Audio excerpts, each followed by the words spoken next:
문제 앞에서 어떻게 상황을 바라보는가 하는 것은 굉장히 중요한 신앙생활의 기초입니다. 여기 똑같은 물컵에 물이 있지만 절반이 차 있을 때 어떤 사람은 반밖에 없구나 생각하지만 어떤 사람은 아직 반이나 남았구나. 부정적으로 생각할 수도 있고 긍정적으로 생각할 수 있는 것에 따라서 우리 앞에 다가오는 시간과 고난을 전혀 다르게 대처할 수 있다는 거죠. 그것처럼 인생의 고난과 문제 앞에서 내 생각과 경험의 잣대로 문제를 바라보느냐 아니면 하나님을 믿는 믿음의 눈으로 문제를 바라보느냐 여기에 따라서 문제는 그대로일지 몰라도 그 문제 앞에 서 있는 우리는 완전히 달라질 수 있다는 겁니다. 남자들 보통 군대 갈 때 되면은 뭐 이렇게 끌려간다 이런 표현 많이 쓰잖아요. 그 말은 가기 싫다는 거예요. 가기 싫은데 억지로 안 갈 수 없으니까 나라에서 오라 그러니까 뭐 애국심이 있고 충성심이 있고 사실 전혀 없습니다. 그런 거 정말 가기 싫은데 진짜 개 끌려가듯이 가는 거예요. 그런데 일단 가서는 이건 뭐 타령을 할 수도 없는 거고 되돌릴 수가 없는 거잖아요. 기간을 줄일 수도 없는 거고. 그런데 그러면 두 가지 선택 중에 하나예요. 지금은 22개월인가 24개월인가 모르겠는데요. 그 기간 동안 끌려갈 때 생각 그대로 개 끌려가듯이 끌려와가지고 우리 완전 생 고생이고 뭐 어떻고 저떻고 이렇게 생각하면서 군생활을 할 수도 있고 또 반대로 어떤 사람은요. 오기 싫었지만 어차피 온 거 뭐 되돌이킬 수도 없고 남은 기간 내가 그래도 한번 여기서 의미를 한번 찾아보자. 뭐라도 하나 배워가진 않겠나. 그런 마음으로 군생활을 하는 사람하고는 똑같은 20여 개월을 군생활을 하더라도요. 전혀 다르게 할 수 있습니다. 저도요 처음에 갔을 때 막 현실을 부정하고 싶은 그런 마음이 있잖아요. 정말로 하기 싫은데 억지로 일을 해야 될 때 일정 시간 동안 현실을 부정하고 싶은 거예요. 이 어려움이 나에게는 지금 현실이 아니야 뭐 이런 거. 근데 피할 데가 없잖아요. 그럼 결국에는 이제 그래 있는 동안 한번 뭐 여기 왔다고 죽기 하겠나. 다른 사람들도 다 군생활하고 제대하고 나면은 막 그냥 안주거리로 사람들이 믿는 사람들은 웃으면서 이야기할 만한 그런 지나간 추억담처럼 얘기하는 거 보니까 나도 여기서 나름대로 열심히 하다 보면 또 좋은 날 오겠지. 이런 마음으로 그냥 했어요. 그런데 이렇게 같이 군생활하는 사람들 중에 보면 매사에 불평불만인 거죠. 지금 자기가 여기 와 있는 것부터 시작해가지고 자기 친구 누구나 아버지 잘 만나가지고 저기 어디 후방에 편한 무대로 빠졌는데 자기는 빼먹고 줄도 없어가지고 이 꼴짝이 강원도 양구까지 왔다. 저도 사실은 태어나서 제일 멀리 가본 게요. 저는 아직 해외를 가본 적이 없기 때문에 군대 간 거거든요. 대구에서 양구까지 오는데 비행기 빼고 다 탔어요. 기차, 버스, 트럭, 배까지 타고 갔어요. 양구를 가는데 섬도 아닌데 소양강을 건너야 돼서. 어쨌든 문제 앞에서 이게 현실이라고 딱 인식할 때 이걸 어떻게 바라보느냐. 내 경험과 생각과 계산의 잣대로 바라보느냐 아니면 하나님이 주시는 믿음의 눈으로 바라보느냐에 따라서 문제를 바라보는 우리의 태도가 삶의 방법이 완전히 달라질 수 있다는 겁니다. 오늘 우리가 읽은 사사기 4장은 새로운 사사가 등장합니다. 지난 앞에까지 두 번째 사사였던 에훗, 왼손잡이 사사 에훗이 이제 죽습니다. 그러면서 에훗이 죽자 1절에 보니까요. 이스라엘 백성들이 또 여호와의 목전에서 악을 행했다. 하나님 뻔히 보는 데서 하나님을 두려워하지 않고 자기들 멋대로 산 거예요. 그런데 그때 하나님이 사사기의 패턴처럼 이들이 하나님을 불순종하고 악을 행할 때 대적을 세워가지고 고난을 준다고 그랬습니다. 문제가 생기는 거죠. 근데 이때 이스라엘의 대적이 누구였냐면 가나안의 왕인 야빈이라는 왕이었습니다. 야빈. 이 왕이 이스라엘을 괴롭힌 지 20년이나 됐어요. 그러니까 에훗이 죽고 20년 동안 이들이 하나님 앞에서 불순종하며 살 때 이 야빈 왕을 통해서 하나님이 계속 징계를 하신 거예요. 그런데 이제 이 시간이 어느 정도 지나자 그들이 하나님 앞에 부르짖습니다. 하나님 살려주십시오. 너무 괴롭습니다. 그러자 후임 사사를 세웁니다. 그런데 오늘 세워진 사사는 사사기에 나오는 13명의 사사 중에 유일하게 여자 사사입니다. 이름이 드보라입니다. 드보라. 그런데 이 드보라는 보통 제사장이나 왕은 이렇게 이어서 데려옵니다. 대를 이어서. 그러니까 왕의 아들이 왕이 되는 거예요. 제사장도 아버지가 제사장이면 아들이 제사장이 되는 거죠. 레위지파 중에서. 그런데 선지자나 사사는 그렇지 않았습니다. 그렇게 이어지는 게 아니고 임의로 하나님이 세우시는 거죠. 그래서 직업이 다 다양했어요. 원래 사사가 되기 전, 선지자가 되기 전. 근데 웃긴 게 아니고 재밌는 건 이 드보라는 사사로 세워지기 전에 직업이 무엇이었느냐 하면 선지자였습니다. 여선지자였는데 사사로 세워졌어요. 여선지자라는 것도 좀 특이했지만 여자 사사는 더 특이했습니다. 그런데 이 드보라는 사사로서 쭉 행적을 보면 가나안 왕 야빈의 세력과 싸우는데 그 야빈의 군대 장관, 실제 이스라엘을 괴롭혔던 사람이 시스라라는 장군이었어요. 근데 이 시스라와 싸움을 벌이는데 드보라는 실제 전쟁에 참여하지는 않습니다. 여자니까 또 그렇겠죠. 실제 나가서 싸우기는 무리가 있죠. 대신 선지자로서의 능력을 발휘합니다. 어떻게 해요? 하나님께서 무엇라고 말씀하시는지를 확실하게 듣고 그 메시지를 담대하게 전해서 바락이라는 군대 장관을 동원해서 싸우게 하는, 그래서 힘보다는 지혜와 영성으로 이스라엘을 이끌었던 사사였어요. 그런데 이제 오늘 본문에 한 사건이 등장하는데 가나안 왕 야빈이 시스라를 동원해가지고 시켜서 이스라엘을 공격해라 그러는 거죠. 그래서 이 드보라가 그 사실을 알고는 이제 싸울 준비를 합니다. 그러면서 이스라엘의 군대 장관인, 그러면서 자기의 비서격인 바락에게 명령합니다. 가서 싸우세요. 그런데 이때 바락이 뭐라고 이야기하느냐 하면 아닙니다. 저는 당신이 함께 가지 않으면 절대 싸우러 가지 않겠습니다. 당신이 저와 함께 가면 제가 가겠고 가지 않으면 저는 안 가겠습니다. 안 싸우겠다는 거예요. 안 싸우면 어쩌겠다는 겁니까? 지금 시스라가 철병거 900기를 이끌고 오고 있는데, 사실 오늘 이 바락의 태도에서 우리가 함께 살펴볼 게 진짜 믿음의 눈을 가진 사람이 어떤 사람인가 하는 거예요. 바락이 이렇게 말한 것에 대해서 아는 사람들은요, 바락의 믿음 없음에 대해서 이야기합니다. 바락은 믿음이 없었다는 거예요. 또 어떤 사람들은 지지단 남자, 사사가 여자이니까 오죽했으면 하나님이 여자를 사사로 세웠겠나, 이렇게 바락처럼 지지하니까 사사를 여자를 세웠지, 뭐 이렇게 이야기를 하는 경우들도 있습니다. 그렇게 말하는 이유는 바락이 저는 당신이 가면 가고 안 가면 안 가겠습니다, 싸우러, 이렇게 말하자 드보라가 한 말 때문에 사람들이 그렇게 좀 유추를 해요. 9절에 보면 뭐라고 이야기하느냐면 내가 반드시 너와 함께 가리라. 이제 그러면 내가 너와 함께 가겠다. 그러나 네가 이번에 가는 길에서는 영광을 얻지 못하리니라고 말해요. 그러니까 바락에게 마치 드보라가 약간 저주 섞인 말을 했다는 거죠. 너 올라가서 싸우라 그랬는데 순종하지 않았으니까, 믿음 없는 행동했으니까 영광을 네가 얻지 못할 거다. 승리의 영광을 너는 누리지 못할 거다. 뭐 이렇게 약간 예언적인 이야기, 저주 섞인 예언의 이야기를 한 것처럼 생각을 합니다. 그런데 사실 제대로 이 바락의 속마음이 어땠는지, 바락이 진짜 믿음이 없어서 그런 건지 아니면 다른 이유가 있는지를 알려면 그 뒤의 내용을 다 살펴봐야 돼요. 9절 하반절 보면요, 왜 드보라가 바락에게 너는 이번에는 영광을 얻지 못할 거다라고 말했느냐. 뒤에 보면 이렇게 말합니다. 이는 여호와께서 시스라를 여인의 손에 파실 것임이니라. 실제 이 전쟁에서 뒤에 21절에 보면 가나안의 군대 장관이었던 시스라가 도망을 가다가 헤벨이라는 사람의 장막 안에 들어가서 은신을 하는데, 그때 헤벨의 아내인 야엘에 의하여서 관자놀이에 말뚝이 박혀서 죽어요. 여인의 손에 붙여지는 거예요, 시스라의 목숨이. 그 얘기를 미리 지금 드보라가 하는 거죠.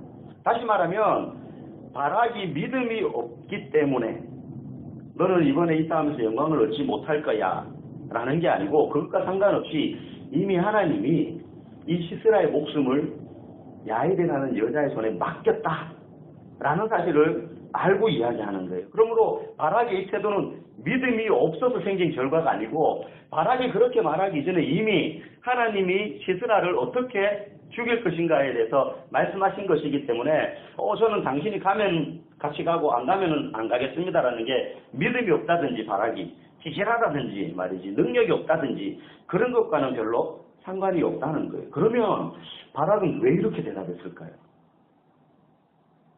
사사가 가라 그랬는데 진짜 지질해 보이는 것처럼 그렇게 대답을 했어요. 왜 그렇게 대답했느냐는 거예요. 이 대답을 통해서 왜 바락이 그렇게 대답했느냐를 통해서 믿음의 눈을 가진 사람이 무엇인지를 알 수 있습니다. 지금 드보라를 한번 우리가 잘 봐야 돼요. 지도자인 사사 드보라는 하나님의 말씀을 듣고 이미 시스라가 여인의 손에 의해서 죽임을 당할 것이라는 것을 알고 있습니다.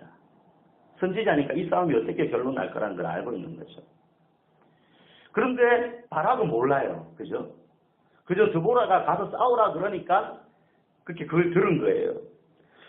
그리고 드보라는 하나님과 그렇게 소통하는 선지자였습니다. 그죠? 유일하게 이스라엘의 지도자로서 사사로서. 그러니까 드보라는 굉장히 경건한 여자 선지자요 사사였던 거죠. 그러면 바락의 입장에서 볼 때 바락이 하나님의 뜻과 어떤 능력과 메시지를 누구를 통해서 확인을 할 수밖에 없어요? 드보라를 통해서밖에 확인할 수 없죠. 하나님이 바락에게 뭐라고 말씀하시는 것은 아니니까. 그러면은 제가 바락이어도 딱 봐도 군사적으로 상대가 안 돼요. 시스라와 자기들하고는. 그러면 바락이 유일하게 믿고 기댈 수 있는 군사력이라고 생각하는 건 누구밖에 없어요? 드보라밖에 없어요. 그러니까 바락 입장에서는 내게 10,000명의 보병이 있지만 당신이 가지 않는다면 이 10,000명의 보병은 필요 없는 거죠. 당신이 가야 내가 가겠다는 이유가 이제 거기에 있는 거예요. 자, 그러면 바락의 태도를 통해서 우리가 알 수 있는 믿음의 첫 번째 성격이 뭐냐? 하나님의 음성에 귀 기울이는 것이라는 걸 알 수 있습니다. 어떤 문제 앞에서 모든 환경 속에서요. 하나님은 우리에게 말씀하셔요. 사람을 통해서 말씀하시기도 하고요. 환경이 변화되는 것을 통해서 말씀하시기도 하고요. 성경을 통해서 우리에게 말씀하시기도 하고 기도를 통해서 우리에게 말씀하십니다. 그러면 그 모든 환경 속에서 문제가 딱 생겼을 때 하나님이 지금 뭐라고 이야기하시는지를 주목하는 것 자체가 믿음이라는 거예요. 믿음이라는 게 어떤 결단이고 행동만 믿음이 아니고 하나님이 내게 지금 뭐라고 말씀하시는지에 대해서 귀 기울여 주목하는 것이 믿음이 시작된다는 거예요. 그러므로 뒤집으면 믿음이 없는 사람은 하나님이 뭐라고 말씀하시는지에도 관심이 없는 사람이죠. 자, 지금 바락은 드보라를 통하여서 누구를 확인합니까? 하나님을 확인합니다. 바락은 하나님의 음성을 들은 적이 없고 자기에게 뭐라고 말씀하신 적이 없어요. 이때까지. 그러니까 드보라 자체를 하나님의 인재로 보는 거예요. 드보라가 하나님은 아니지만. 그래서 당신이 가야지 내가 승리하지 안 가면 안 됩니다. 보병 아무리 많아봐야 군사 아무리 많아봐야 소용없습니다. 그래서 바락은 지금 드보라를 통하여서 하나님이 뭐라고 말씀하시는지를 듣고 싶어 하는 거예요. 듣고 싶어 하시는 거예요. 이 싸움의 결론이 어떻게 날지. 그래서 이제 이야기를 하잖아요. 여인의 손에 파셨다. 그러면서 이번에 내가 너와 함께 가겠다. 라고 이야기하죠, 이제. 안 가는 게 아니에요. 자, 이 하나님의 음성과 말씀하심에 우리가 주목하면서 그것을 알려면 사실 이건 어느 날 갑자기 되는 건 아닙니다. 평상시에 이런 게 습관화되어 있어야 돼요. 훈련되어 있어야 된다는 거죠. 적어도 규칙적인 예배, 정해진 기도, 그리고 성경 읽는 습관 등이 평소에 이루어져야 되는 거예요. 그리고 이게 균형을 잘 잡아야 되는 거죠. 말씀 읽는 것과 기도하는 것과 예배 드리는 삶, 이게 다 균형을 잘 이루어야 됩니다. 한쪽으로 너무 많이 치우쳐도 말씀만 나는 주야장창 보고 기도 안 하고 예배 잘 안 드린다. 그러면은 머리만 굵어지는 거예요. 기도는 열심히 하는데 말씀을 안 본다. 제가 이 폐해는요, 예전에 전도사 때 청년부랑 중등부를 같이 이렇게 담당한 적이 있었는데 그 교회에 간 지 한 달 정도 됐을 때예요. 그래서 중등부 아이들 아직 다 모를 텐데 이 아이들을 만나서 이렇게 상담을 하고 교제를 하고 알아가는 와중, 신상 파악을 하는 와중에 수요 예배 때 자기들끼리 기도회를 하다가 본당에서는 예배를 드리고 있고 어른들이 중등부 임원 임사들 중심으로 중등부 아이들끼리 따로 중등부 사무실에서 예배를 드리고 있었는데 저는 그걸 몰랐어요. 그렇게 해오고 있었다 그러더라고요. 나중에 알았거든요. 그 사건이 있고 난 다음에 예배를 드리는데 학생 한 명이 저를 막 찾아에 올라와서 조사님 빨리 좀 와주세요. 왜? 순간적으로 직감적으로 뭔가 일이 생겼구나.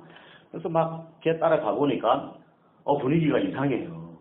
애들이 그 사무실 안에 쭉 중등부 사무실에 앉아가지고 기도를 하고 있었던 것 같은데 불이 켜져 있고 몇 명은 밖에 나와 있고 지금은 기도를 안 하고 있어요. 근데 보니까 여자 한 명이 이상해요. 딱 보니까 이상해 지금. 뭔가 사건이 터졌어요. 그래서 갔는데 뭐 각설하고 다 그 과정을 다 말할 수는 없지만 이 아이가 귀신에 들린 거예요. 근데 제가 갔을 때는 약간 정상으로 돌아왔어요. 그래서 이제 그걸 확인했죠. 진짜 그런 건지. 제가 이 아이에 대해서 아직까지 잘 모르니까. 그래서 여러 가지 확인을 하고 그 이후에 이제 2월 달에 봄방학 때 아이들 데리고 동계 수련회를 가서 또 어떤 사건이 터지고 하면서 또 그때 이 아이가 그런 상태에 빠진 거예요. 그래서 저랑 1대1로 막 대화를 했죠. 웃기니. 이게 녹음을 하고 있기 때문에 이걸 유튜브에 올리면 또 사람들이 이상하게 생각할지 모르겠어요. 하여튼 그런 일들이 있었어요. 그래가지고 그런 일이 있고 난 다음에 이 아이를 회복시키고 하는 과정에서 그 기도에 참석하는 아이들 임원들 중심으로 해서 쭉 상담을 했는데 공통점이 뭐냐? 애들이 성경을 전혀 안 봐요. 그런데 기도회는요 중학생인데 제가 동계 수련을 갈 프로그램을 짜면서 저녁에 집회 끝나고 2박 3일이니까 설교 끝나고 집회 시간에 기도는 몇 시간 좀 할까 이렇게 하는데 애들이 저는 1시간 정도 생각을 했거든요. 기도회 1시간. 애들이 전부 2시간 이상을 해야죠 그러는 거예요. 중학생들이 그렇게 하기 쉽지 않거든요. 처음에 얘들이 되게 믿음이 좋구나 이렇게 생각했는데 그 히스토리를 쭉 거쳐보니까 이 아이를 경험하면서 제 앞에 있었던 전도사님이 순복음 계열이었어요. 그래서 애들이 막 기도로 훈련시킨 거예요. 그거는 좋아요. 그런데 말씀이 너무 뒷받침이 안 됐어요. 그래서 제가 물었어요. 하루에 성경 몇 장 읽나? 안 읽는데. 그럼 일주일에 몇 장 읽니? 안 읽어요. 일주일 동안 성경을 한 장도 안 봐요. 그래서 이 아이를 데리고 어떻게 회복을 시켰냐면 기도도 하지만 매일 요한복음을 한 장씩 읽게 하고 저녁에 제가 전화를 했어요. 그래서 1장의 내용이 뭔지 알겠니?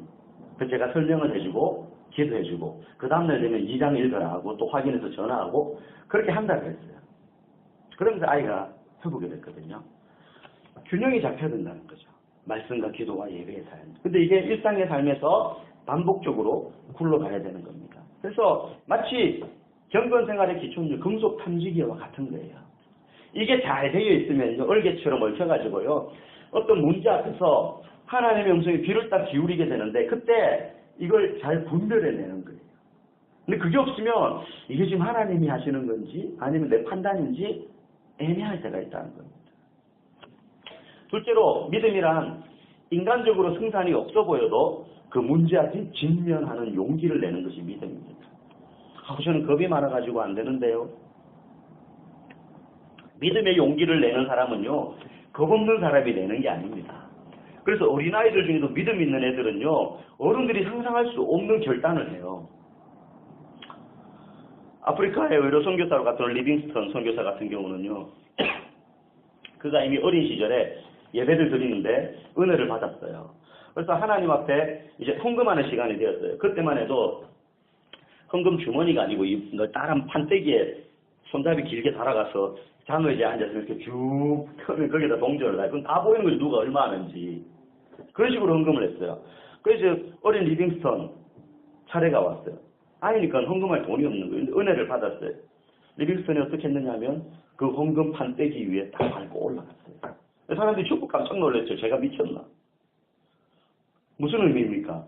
하나님, 저는 지금 드릴 예물은 없지만 제 인생을 하나님 앞에 드리겠습니다.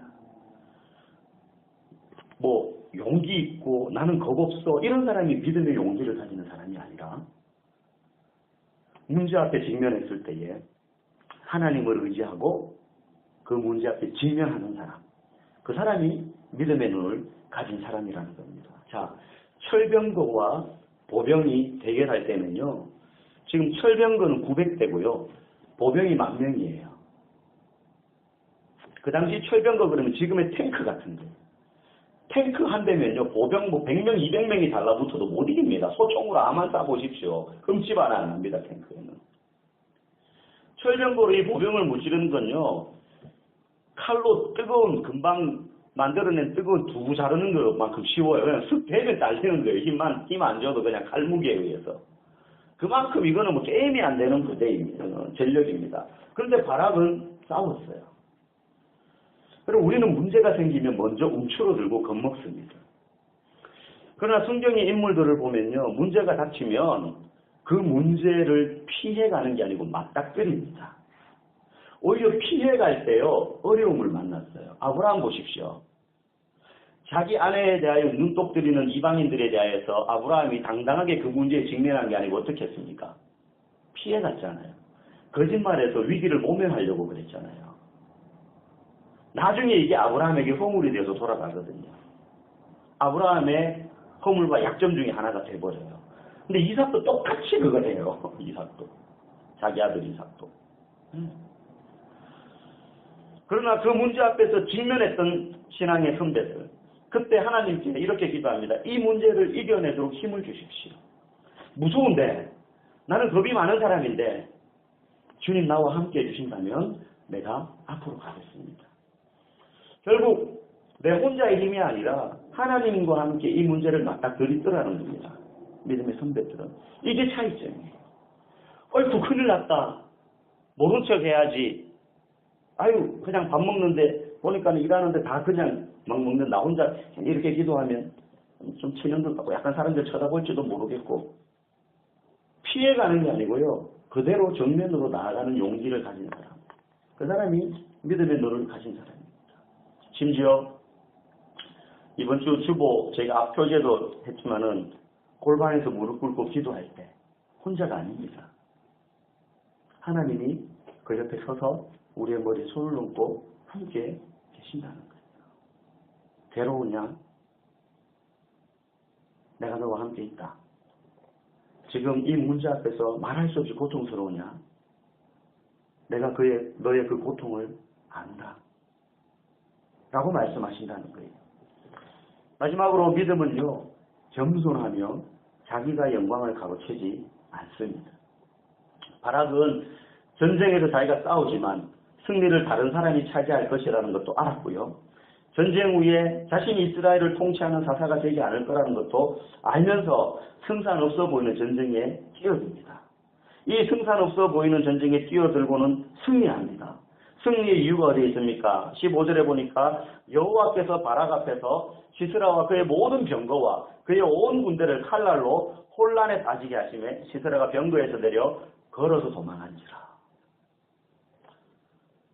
하나님께서 이 전쟁을 승리하게 하셨다는 거예요. 바락의 군대는 시스라의 군대의 상대가 안 됐지만 시스라는 하나님께 상대가 안 되었습니다. 결국은 바락이 이기게 되었어요. 나중에 시스라가 어떻게 죽느냐? 가나안의 왕 야빈과 헤벨이라는 가문 사이에 조약이 맺어져 있었기 때문에 시스라가 도망을 가는데 헤벨의 가문 집으로 도망을 간 거예요. 그러니까 조약 맺어진 사이니까 자기 편이죠. 그러자 헤벨이 시스라를 맞이하고 쉬게 합니다. 그리고 그 시중을 그의 아내인 야엘이 들게 합니다. 야엘이 시중을 들면서 막 온다고 피곤했으니까 얼마나 노곤하겠어요. 우유를 막 따뜻하게 데워가지고 주고 하니까 따뜻한, 왜 사람들 잠 안 오는 분들은 요즘 의사들이 자기 전에 따뜻한 우유 한 잔 마시고 자면 잠 오는데 도움 된다 그러잖아요. 금방 잠이 든 거예요. 깊이. 그때 야엘이 어떻게 하느냐면 말뚝을 가져와가지고 관자놀에다가 박아가지고 죽여요. 근데 가만히 보면요 이게 뜬금없어요. 야엘이 도대체 왜 이랬는지 아무 이유가 안 나와요. 야엘이 무슨 시스라와 원수를 맺은 사이인지 그것도 아니고, 아니면 헤벨이 가나안 왕 야빈과의 조약을 깨뜨리고 이스라엘 편에 선 건지 그 내용도 없고, 남편이 시킨 것도 아니고, 무슨 드보라나 바락과 관계가 있는 것도 아니고 뜬금없이 야엘이 이 시스라를 죽여버리게 됩니다. 결국 앞에 드보라에게 예언한 대로 여인의 손에 넘기겠다고 했는데 아마 어쩌면 바락은 처음에 그 얘기를 들었을 때 여인의 손에 이 시스라를 넘기겠다는 게 이 드보라가 죽이겠구나 라고 생각했을 것 같아요. 근데 막상 보니까 결론이 드보라도 아니고 이 승리의 영광을 가져가는 사람이 바락도 아니고 정말로 이름 없었던 야엘이라는 여인이었어요. 야엘에게 그런 능력이 있었습니까? 그럴 만한 어떤 신분이 있었습니까? 그가 전쟁에 참여했습니까? 이스라엘 사람입니까? 자격이 있습니까? 전혀 그렇지 않습니다. 그러면 어찌하여 이 야엘이라는 여인이 영광을, 승리를 가지게 되었는가? 야엘 입장에서 보면요, 굴러온 떡이죠. 굴러온 떡입니다. 그녀가 시스라를 죽일 수 있었던 것은 하나님이 그녀에게 시스라를 내어주었기 때문입니다. 앞에 이야기한 것처럼. 이름 없는 야엘이라는 여인을 통해서 시스라의 목숨을 취한 것은 이 승리의 영광이 결국은 사람에게 있지 않다는 것을 드러내 보여주는 거예요. 아무 능력 없고 아무 힘 없고 맥락도 없는 이 야엘이 시스라를 죽인 건 하나님이 이 승리를 가져가신다는 것을 말해주는 겁니다. 큰 사사였던 드보라도 아니고 전쟁의 실전에서 앞장서서 시스라를 물리치고 쫓아왔던 바락도 아니고 결국은 하나님이 이 영광을 가지고 가신다는 것을 야엘을 통해서 보여주시는 것이죠. 결론입니다. 하나님이 구원자다라는 사실을 오늘 본문은 우리에게 가르쳐주고요. 결국은 하나님의 뜻대로 일들을 이루어 가신다는 겁니다. 그러므로 구원은 하나님의 역사죠. 그러면 우리는 어떤 태도로 문제 앞에 서야 됩니까? 이 명제를 기억하고 또 문제가 닥쳤구나. 이거 피하지도 못하고 어떡하지? 전전긍긍하면서 군생활 2년 보내는 것처럼 문제 앞에 서 있는 게 아니고요. 어차피 맞닥뜨려야 되고 되돌릴 수 없는 상황이라면, 문제라면, 군생활이고 우리 삶에 고난이 닥쳤다면 그 앞에 서서 누구를 봐야 돼요? 영광을 받으시는 하나님을 바라보고 이 싸움의 승리가 하나님께 있음을 알고 한숨 내쉬고 주저앉아 있는 것이 아니라 믿음의 눈으로 문제를 똑똑히 바라봐야 되는 거죠. 그러므로 우리가 있어야 될 일상의 예배의 자리, 하나님과의 경건의 삶을요, 우리가 소홀히 여겨서는 안 됩니다. 그 문제 앞에서 두려워하거나 피하면 안 됩니다. 너무 괴롭죠. 현실을 인정하기가 힘든 경우들이 있습니다. 내게 왜 이런 일이 생겼을까? 우리 가정에 왜 이런 일이 생겼을까? 그런 문제들이 가정마다 있어요. 왜 내가 지금 이렇게 힘들어야 되나? 남편은 아내를 바라보며 아내는 남편을 바라보며 내가 이 인간을 안 만났더라면 막 불평불만하기 시작하면 그때까지도 막 거슬러 올라가는 거예요. 우리의 마음은. 내가 그때 인간 안 만나고 딴 사람 만났으면 지금 사모님 소리 들으면서 아마 그런 생각할 수도 있겠죠. 그러나 우리가 기억해야 될 것은 우리에게 찾아온 고난의 문제 앞에서 우리가 믿음의 눈으로 서야 된다는 겁니다. 믿음의 눈으로 서야 됩니다. 어찌알고 있을 것이 아니라 예수님도 십자가 앞에서 피하고 싶었습니다. 할 수만 있으면 다른 방법으로 그 대속의 책임을 감당하시고 싶었어요. 그런데 피할 수 없다는 것을 아셨을 때 누구에게 맡겼습니까? 아버지에게 맡겼습니다. 그리고는 그럼 아버지에게 맡겼으니까 기특하구나 해가지고 좀 그 고통과 어려움을 경감시켜 주셨냐? 그렇지 않잖아요. 온전히 그 길을 걸어가셨거든요. 우리는 회피하려고만 해서는 안 됩니다. 그 문제 앞에서 결국 승리의 영광을 누리실 하나님께서 자신의 영광을 위해서도 그 문제를 이끌어 가실 것을 믿고 주님 앞에 온전히 맡기고 믿음의 눈으로 살아갈 수 있기를 주님의 이름으로 간절히 축복합니다.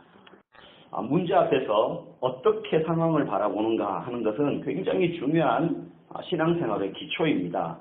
여기 똑같은 물컵에 물이 있지만 절반이 차 있을 때 어떤 사람은 반밖에 없고